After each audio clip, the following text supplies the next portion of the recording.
Hey everybody, this is Ryan Mallory with SharePunter.com's Swing Trade in the Stock Market. In today's episode, we're going to do part 2 of the rise of the retail trader. Now, we got through essentially like 2023 last week. And so now we want to pick up where that's at and talk about the hype chasing and the trend rotation. And the thing is, and this is what you got to remember, is that retail traders, they love a good story or a hot trend. They rotate into whatever is buzzing on social media, be it electric vehicles, AI stocks, cannabis companies, or the flavor of the month.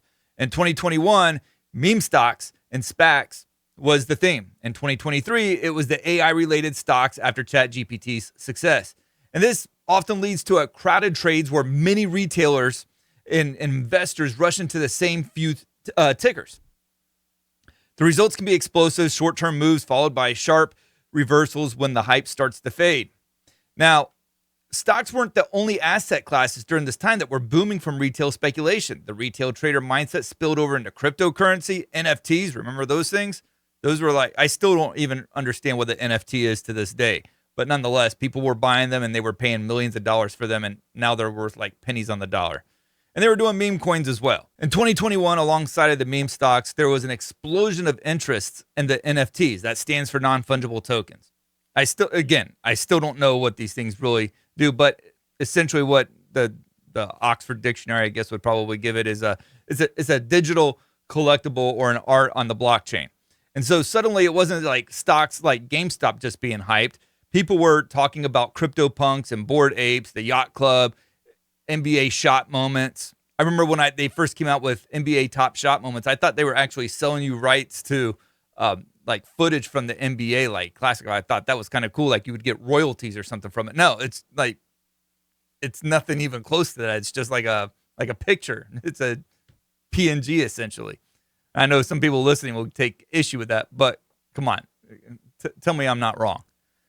The NFT market's growth, it was astonishing. In just the first 4 months of 2021, NFT trading volume exceeded like $2 billion, which was 10 times the volume of all the 2020. NFTs went from obscure tech to mainstream buzz in a matter of months, with auctions going as high as $69 million for a single NFT.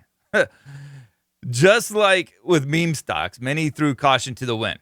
They were buying digital assets for thousands or millions of dollars purely because they were going up in value. By late 2021, the NFT bubble showed signs of exhaustion and eventually trading volumes collapsed, falling over 90% from its peak.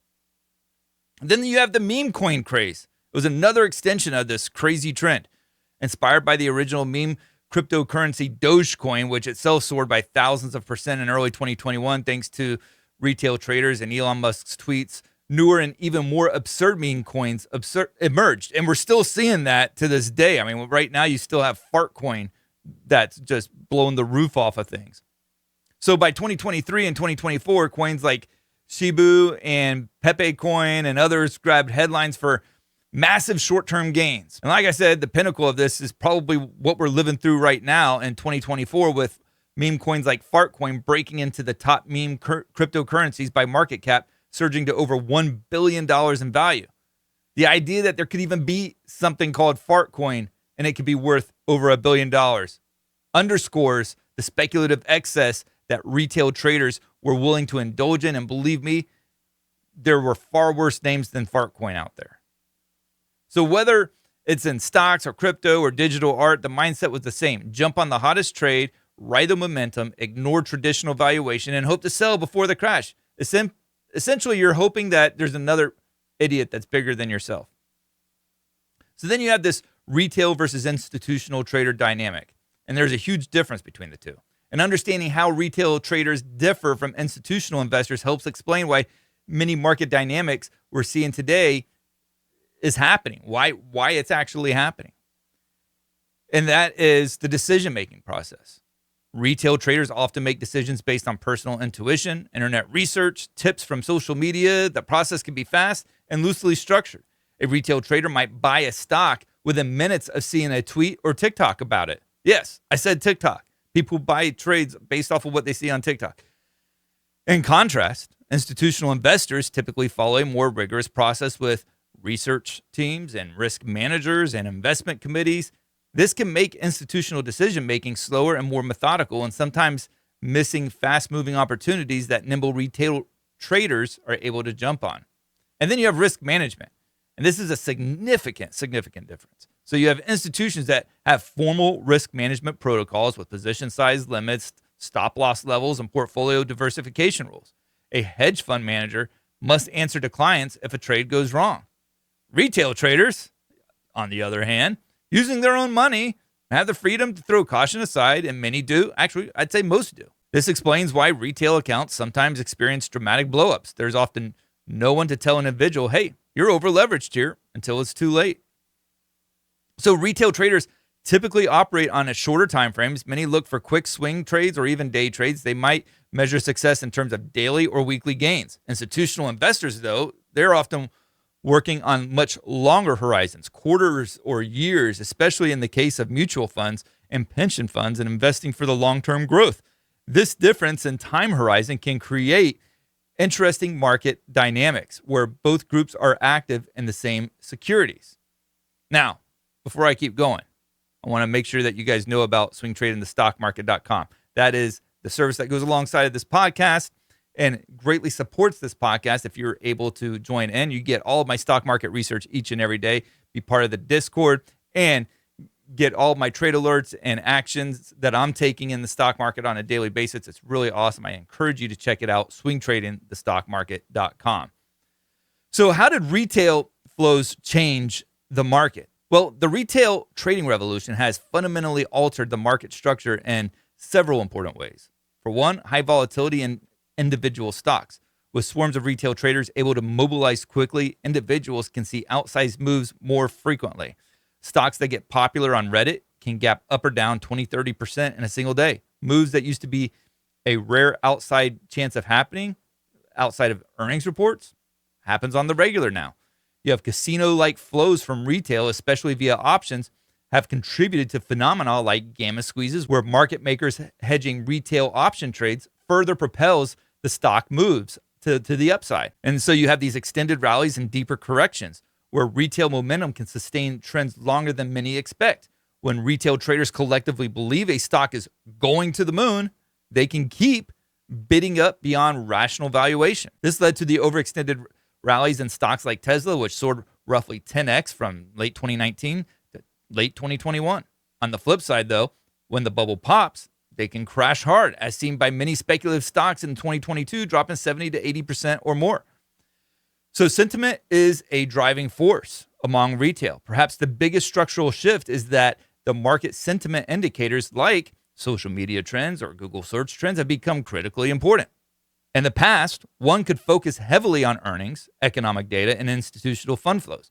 Now, ignoring retail sentiment can be a costly mistake. The market has become more of a popularity contest in the short term. Stocks that capture the public's imagination can disconnect from fundamentals for extended periods of time. So you have the retail trading revolution resurgence that followed the 2022 sell-off. But retail traders have been proven remarkably resilient despite 2022. So in 23 and 24, the retail army was still a major market player and was ready to jump on the dips and chase new rallies. For instance, in 24, stocks mounted a significant rally and retail investors poured to the upside on the chase. Data from Bank of America has noted that its private retail clients went on a record buying streak. By early 2025, Bank of America's private clients have been net buyers of equities for 21 consecutive weeks, the longest uninterrupted buying streak in their data going back to 2008. This resurgence was evident in what some dubbed the April 2024 rally. Retail traders appeared eager to not miss another bull run, having seen stocks recover from past dips, and fear of missing out, like with FOMO, played a huge role. As the market gained in early 2024, those who had sat out on the sidelines in 2022 didn't want to be left behind. So as a swing trader myself, I've had to adopt my trading approach to account for the new retail-driven dynamics. And here's some strategies for navigating this environment. First, always focus on the risk reward. In a frothy market, it's easy to get swept up in the excitement of a hot stock, but risk management must still come first. Before entering any trade, define your risk, where you'll cut your losses, and your potential reward target. Ensure that the reward to risk ratio is favorable, aiming for $2 of upside at least for each $1 of downside risk. This principle doesn't change. Even if everyone on Reddit says a stock is a sure thing, as I often say, manage the risk and the profits will take care of themselves. And don't trade a position size that you can't manage your own emotions on, like going all in on a trade or YOLOing your life savings on a particular stock tip. You have to avoid chasing the parabolic moves. And so if a stock has already gone parabolic, straight up on retail hype, resist the urge to jump in late. FOMO trading is a primary cause of losses. Often, by the time you hear everyone talking about the stock, the easy money has been made. Instead of buying high in a frenzy, either wait for a pullback to support or look for the next opportunity that hasn't been discovered yet. Remember, there will be always another opportunity tomorrow. It's better to miss a few rockets than to become a bag holder when the music stops. In emotionally charged markets, technical analysis helps to clear up the picture and eliminate the noise and emotion of trading.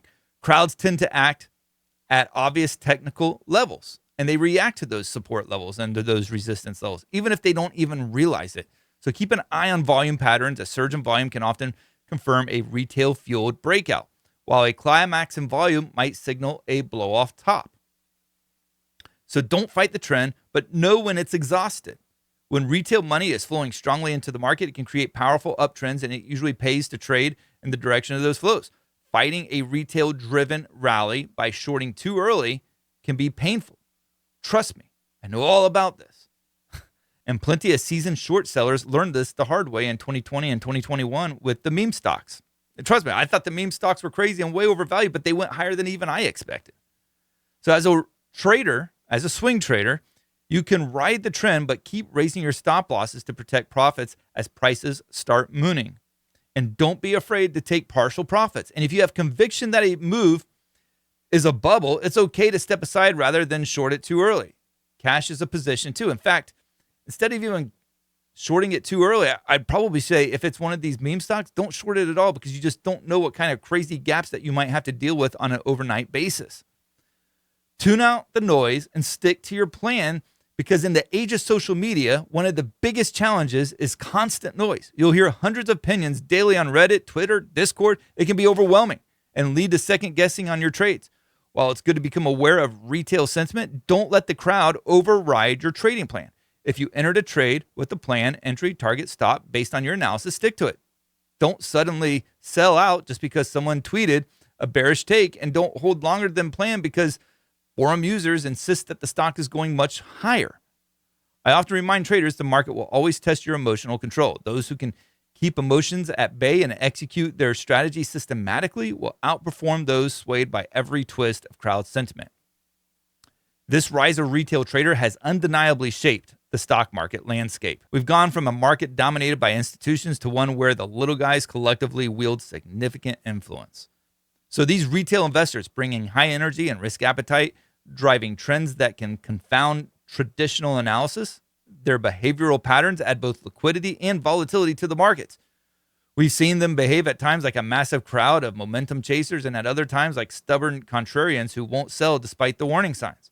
And so for swing traders and market participants, this new normal means that we must pay attention to market sentiment and retail flows as much as we do to earnings and economic data. It means strategies must account for sudden retail-driven moves, both up and down. Importantly, it reinforces the age-old lessons about risk management. When irrational exuberance is in the air, disciplined trading is your anchor. The market can feel like a casino when everyone around you is gambling, but you don't have to play that game. You can profit from the opportunities the retail wave creates while still practicing sound strategy in your trading. The retail trader revolution is likely here to stay. The faces may change with each generation and the hot assets will evolve, but the idea of the individual trader moving markets is now an integral part of the ecosystem. So if you're an average trader, not a pro, know that you're a part of a formidable collective group that can move mountains. But that cuts both ways. Trade smart, swing trade with a plan, and don't let the crowd dictate your fate. Don't let them influence your trading decisions. In this market, knowledge and discipline are the edge that you will set yourself apart with. And if you enjoyed this podcast episode, I would encourage you to like and subscribe if you're listening to me on YouTube, or if you're listening to me on Spotify or Apple, leave me a 5-star review. I greatly appreciate those things. They mean a lot to me, and I appreciate the feedback as well. Also, send me your questions at ryan@sharepointer.com. I love to hear what you guys are struggling with from a trading standpoint. I'll make a podcast episode out of it. And check out swingtradingthestockmarket.com. Thank you guys, and God bless.